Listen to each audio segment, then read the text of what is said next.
How to check the graphics card on your laptop or your PC. Hey everyone, welcome back to another tutorial video. In today's video, I'll show you which graphics card you have on your laptop or your PC.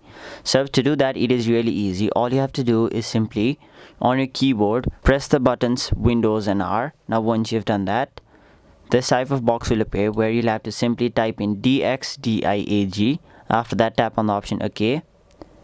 Now this type of page will appear where it will provide you the details of your system, and since we are here to check what graphics card we have, we'll simply tap on the display option on the top left side of this screen, and then as you can see, the name it is currently showing Intel Iris RXE graphics. So this is the graphics card I have installed on my laptop, and you will also see other details such as the manufacturer, chip type, DAC type, device type, total memory, display memory, RAM, shared memory, etc.